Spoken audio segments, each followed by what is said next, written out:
Estimados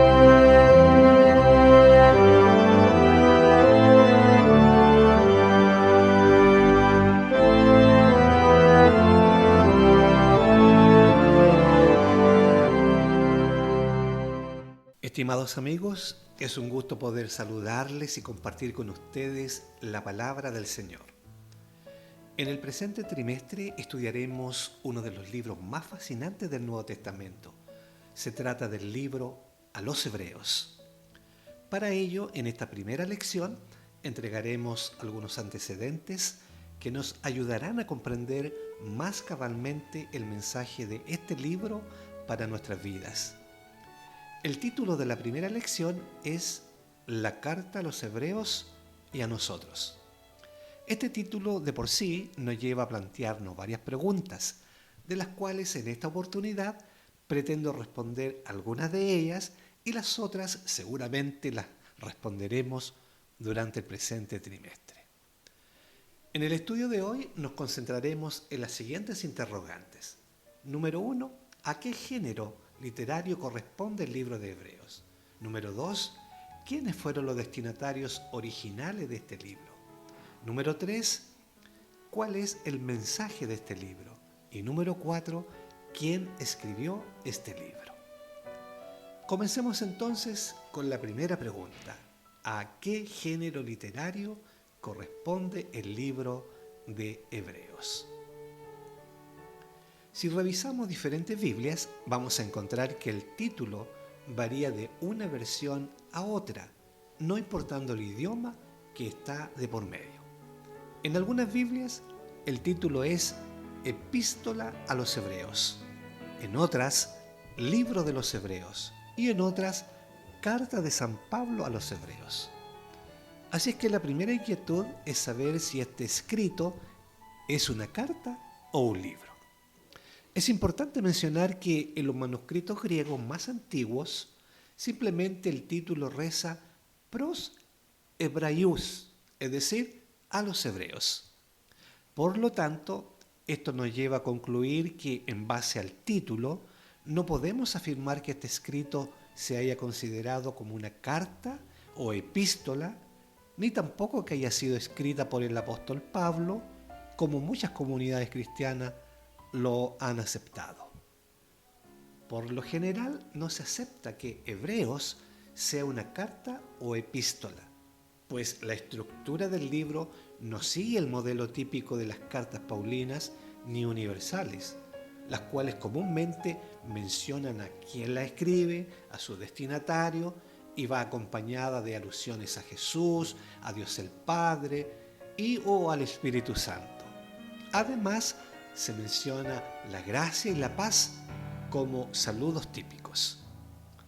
Leamos a modo de ejemplo la introducción de una de las epístolas de Pablo y otra de una epístola universal. Les recomiendo que ustedes mismos hagan el ejercicio revisando cada una de las epístolas del Nuevo Testamento para identificar la estructura normal que sigue una carta. En este caso, observemos la introducción que se da en la epístola a los Gálatas. Pablo, apóstol, no de parte de hombres ni mediante hombre alguno, sino por medio de Jesucristo y de Dios el Padre que le resucitó de entre los muertos. Y todos los hermanos que están conmigo a las iglesias de Galacia. Gracia a vosotros y paz de parte de Dios, nuestro Padre y del Señor Jesucristo. Notemos ahora la introducción que hace Pedro en su primera epístola. Pedro, apóstol de Jesucristo, a los expatriados de la dispersión en el Ponto, Galacia, Capadocia, Asia y Bitinia, elegidos según la presciencia de Dios Padre en santificación del Espíritu para obedecer y ser rociados con la sangre de Jesucristo. Gracia y paz os sean multiplicadas. En términos generales, las epístolas concluyen de forma parecida, con variadas recomendaciones y saludos de quien escribe.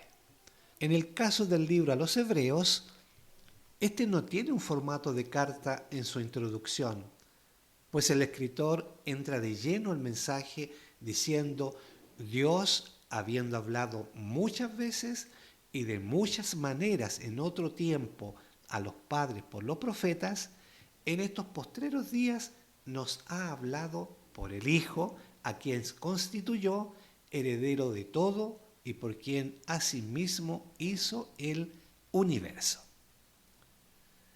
Noten ustedes que a pesar de que Hebreo no tiene el saludo inicial típico de una carta, no menciona a sus destinatarios y el escritor es anónimo, sí se puede verificar una despedida muy semejante a las epístolas paulinas.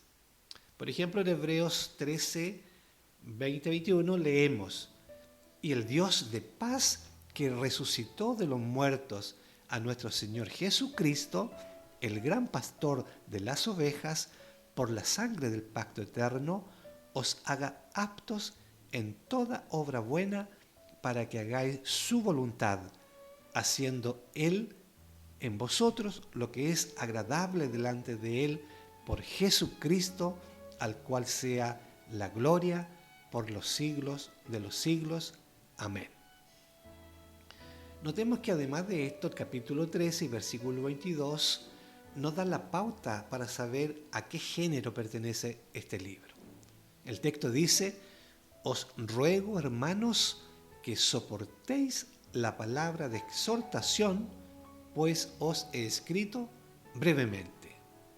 Así que en este sentido podríamos afirmar que Hebreos es una epístola un tanto inusual. Y bien se podría entender que es una homilía o sermón cristiano escrito. El escritor dice que es una exhortación, entendiendo por exhortación un discurso oral. Recordemos que durante su primer viaje misionero, Pablo y Bernabé asistieron un día sábado a la sinagoga en Antioquía, en Pisidia. En esa ocasión, los líderes de la sinagoga le preguntaron a Pablo y a Bernabé si tenían alguna palabra de exhortación para el pueblo.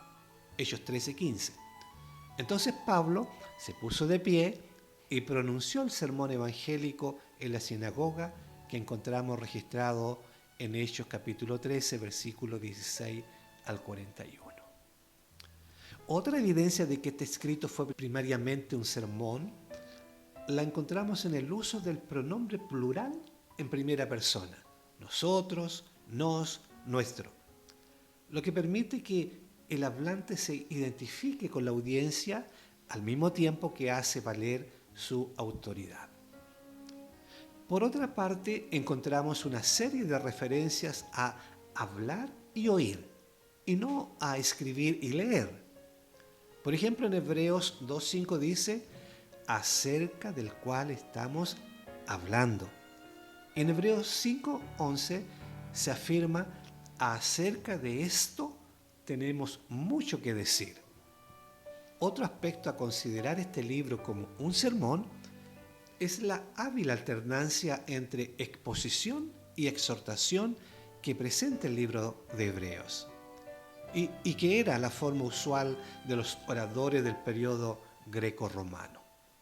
Por ejemplo, la exposición de Hebreos 1 apunta directamente a la exhortación que se presenta en Hebreos 2, del 1 al 4, y así sucesivamente en los siguientes capítulos. En síntesis, si vemos a Hebreos como una palabra de exhortación, entonces la conclusión parece ineludible. Hebreos se delineó, al menos originalmente, como un sermón. Y los elementos que se encuentran dentro de la carta que dan peso a esta conclusión son: número 1, el uso distintivo del pronombre plural en primera persona. Número 2, las referencias a oír y hablar. Y número 3, la alternancia entre exposición y exhortación. Pasemos al punto número 2. ¿Quiénes fueron los destinatarios originales de este libro? Aunque el libro no revela claramente la identidad exacta de la audiencia de Hebreos, podemos sacar algunas conclusiones. Digamos primero que normalmente en las escrituras el término hebreo puede funcionar como sinónimo de judío e israelita, empleados en el sentido histórico referido al antiguo pueblo de Israel. Pero el mensaje de Hebreos, de acuerdo a su contexto, claramente no está dirigido a los judíos de la época de los apóstoles que rechazaron a Jesús como Mesías. Por el contrario, está dirigido a las comunidades cristianas de Palestina que se habían formado con judíos convertidos al Evangelio principalmente después de Pentecostés. En esa época se calificaba de hebreos a los judíos que vivían en Palestina, a diferencia de los muchos que habían emigrado a diversas partes del Imperio Romano. Número 3. ¿Cuál es el mensaje de este libro? Como ya he mencionado, el mensaje de este libro, en primera instancia, fue dirigido a los cristianos de origen judío, no a los gentiles. Recordemos que los primeros cristianos, incluyendo a los apóstoles y a Jesús mismo, eran de raza judía. Y al principio había una disputa sobre si realmente el mensaje del Evangelio debía o no ser compartido con los gentiles. Esto produjo una tensión muy grande en la iglesia naciente, ya que los cristianos de origen judío pensaban que los gentiles tenían que practicar los ritos del judaísmo y no se daban cuenta de que para todos, sin excepción, los ritos ceremoniales habían encontrado su cumplimiento en Jesucristo. Los cristianos de origen judío aún guardaban las fiestas, seguían sacrificando como en años anteriores y continuaban en su celo por la ley ceremonial, según podemos visualizar en Hechos capítulo 15. Tenían solo un vago concepto de la obra de Cristo en el santuario celestial, sabían poco de su ministerio, no comprendían que sus sacrificios eran inútiles debido al gran sacrificio del Calvario. Así es que el tema del libro de Hebreos consiste esencialmente de una comparación y un contraste entre los símbolos mediante los cuales Dios presentó el plan de salvación a su pueblo escogido en los días del Nuevo Testamento y la realidad del ministerio de Cristo en favor de los pecadores a la luz de la cruz. Por otra parte, como discípulos de Cristo, estaban siendo perseguidos y a algunos les habían sido confiscados sus bienes. Ya no tenían nada en el mundo y debían darse ánimo unos a otros con la convicción de que al fin de su exilio encontrarían la verdadera patria a donde Jesús se había ido después de sus sufrimientos. Hebreos 10, 33 y 34 dice: por una parte, ciertamente con vituperios y tribulaciones fuisteis hechos espectáculos.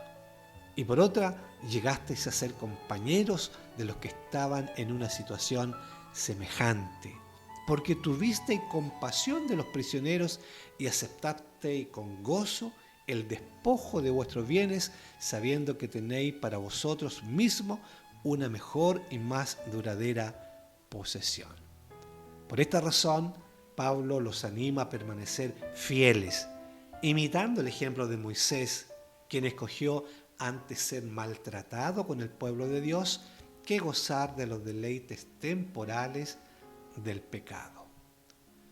Pareciera que con el tiempo la persecución hizo mella en estos hebreos y por lo que dice el autor de Hebreos podemos inferir diversos problemas que les afectaron, como por ejemplo las tentaciones o la incredulidad, cuando Pablo dice: mirad, hermano, que no haya en ninguno de vosotros corazón malo de incredulidad para apartarse del Dios vivo, o debilidad, o dejar de congregarse. Pablo les exhorta, no dejando de congregarnos como algunos tienen por costumbre, sino exhortándonos, y tanto más cuanto veis que aquel día se acerca. Estaban en un estado de desánimo, en un estado también pecaminoso, con diversos pecados que el apóstol plantea para que puedan resolver.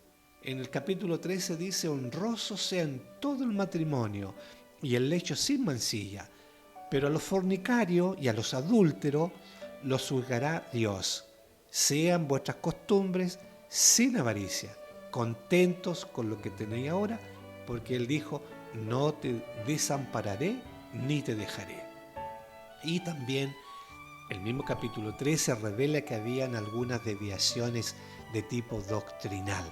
El apóstol dice: no os dejéis llevar de doctrinas diversas y extrañas, porque buena cosa es afirmar el corazón con la gracia, no con viandas, que nunca aprovecharon a los que se han ocupado de ellas. Finalmente preguntamos: ¿quién es el autor de la carta a los hebreos? La verdad es que aunque todos los creyentes creemos que el libro de Hebreos es inspirado por Dios y que forma parte del canon bíblico, la persona que lo escribió no menciona su nombre, y esto ha sido tema de gran discusión. Por lo general, la audiencia se ha dividido en dos: los que creen que el autor de Hebreos es el apóstol Pablo y aquellos que piensan que no lo es. Los que no aceptan a Pablo como autor dan algunas de las siguientes razones. Número 1, la carta, dicen ellos, es anónima, en contraste con las otras 13 cartas de Pablo que sí llevan su nombre. Número 2, la carta no dice que es de un apóstol el que escribió. Número 3, la carta no menciona la experiencia personal de Pablo como sí lo hace en otra de sus cartas. Número 4, la carta contiene diferencias de teología, por ejemplo, resurrección versus exaltación o redención versus perfección. No incluye la tensión entre la carne y espíritu, punto de vista de la ley. Pablo no toca el sumo sacerdocio, pero este autor sí. Bueno, a lo que podemos decir que no todo, en todas las cartas el apóstol tiene que presentar exactamente todos los mismos temas, porque escribe de acuerdo a las necesidades de cada grupo. Bueno, considerando lo anterior, muchos plantean otras alternativas. Algunos piensan que el autor principal de Hebreos habría sido una autora, ya que a las mujeres no se les permitía enseñar, y en este caso ella habría escrito y sería Priscila. Orígenes, que vivió por los 250, fue uno de los padres de la iglesia que escribió al comienzo del siglo III, dice que las sentencias son del apóstol, pero la dicción y composición de las palabras son de otro cualquier autor que quiso recordar los dichos del apóstol. Esto está citado en la historia eclesiástica de Eusebio. Y Orígenes concluye: quien la haya escrito es solo conocido por Dios. Otros padres de la iglesia, como Tertuliano, pensaban que el autor pudo haber sido Bernabé o Apolos, que según Hechos 18 era un hombre muy versado en las escrituras y que demostraba que por las escrituras, que Jesús es el Mesías. Lo cierto es que después del siglo IV cesó la discusión sobre la paternidad literaria de Hebreos, y la mayoría de los cristianos la aceptó como obra de Pablo, opinión que fue apoyada en forma general hasta los tiempos modernos, cuando entonces nuevamente comenzó la polémica respecto a quién era el autor. Elena de White menciona que Pablo fue el escritor de Hebreos. Ella dice lo siguiente en sus escritos: se necesita fe, una fe confiada y vigorosa que crea que Dios no conducirá a sus hijos a ninguna tentación mayor que la que pueden soportar. Lo que una fe tal tiene poder para hacer, lo dice Pablo en su carta a los hebreos. Muy clarito lo que plantea Elena de White en el libro En los lugares celestiales, página 270. Y en el libro Cristo en su santuario, así mismo como en el conflicto de los siglos, ella dice: al volver al libro de Hebreos, los que buscaban la verdad encontraron que existía un segundo santuario, o sea, el del nuevo pacto, el cual se alude en las palabras ya citadas de Pablo. Y luego cita, en verdad, el primer pacto también tenía reglamentos del culto y su santuario que lo era de este mundo. Continúa, el uso de la palabra también implica que Pablo ha hecho antes mención de ese santuario. Yendo al principio del capítulo anterior se lee, este es el punto capital de cuanto venimos diciendo, que tenemos un sumo sacerdote tal que se sentó a la diestra del trono de la majestad en los cielos, al servicio del santuario y de la tienda verdadera erigida por el Señor, no por un hombre. De esta manera Elena de White cita textos del libro de Hebreo y dice que fueron escritos por Pablo. Otras evidencias a favor de Pablo es que aunque el libro es anónimo, el autor es conocido por los destinatarios, según nos plantea capítulo 13, versículos 18, 19, 23 de Hebreos. El escritor habla con autoridad. Por otra parte, no existe imperativo de mencionar las experiencias personales. No tiene necesariamente que escribirlo en cada carta. Y una diferencia de teología no es una diferencia de opinión, porque depende de la temática que necesitan los destinatarios en lo que el apóstol escribe.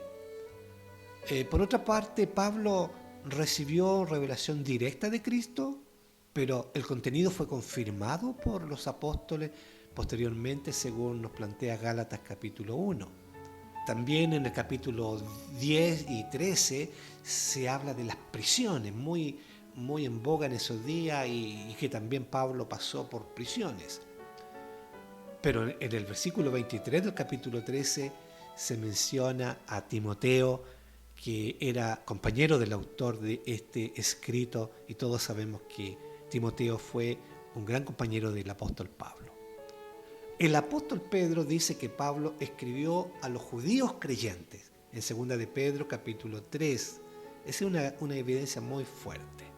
Y Clemente de Alejandría, que murió en el 220, dijo claramente que esta epístola había sido escrita por Pablo en el idioma hebreo y que habría sido traducida por Lucas. La conclusión que tiene el libro de Hebreos en el capítulo 13, sin duda, es típicamente paulina. Así que estas evidencias pueden ayudarnos a entender que el apóstol Pablo fue el autor de Hebreos.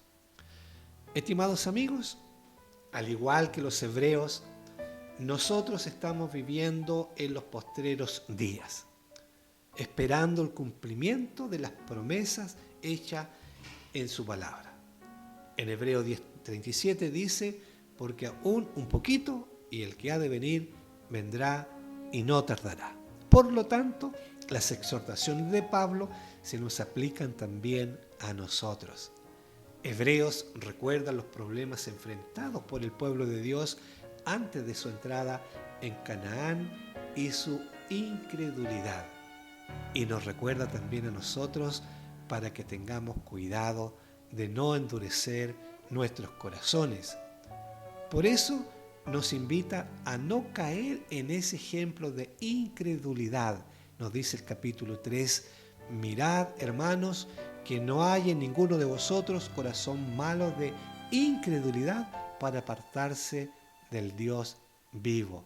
Nos invita a aferrarnos a nuestra fe. En Hebreos 10 nos exhorta diciendo, mas el justo vivirá por fe, y si retrocediere no agradará a mi alma. Pero nosotros no somos de los que retroceden para perdición, sino de los que tienen fe para preservación del alma. Y en Hebreos 12 se nos invita a poner nuestros ojos en Jesús. Puesto los ojos en Jesús, el autor y consumador de la fe, el cual por el gozo puesto delante de él sufrió la cruz, menospreciando el oprobio, y se sentó a la diestra de Dios. Por ahora vamos a dejar hasta aquí nuestro estudio, pues tenemos todavía todo un trimestre para analizar cada uno de estos puntos con mayor profundidad.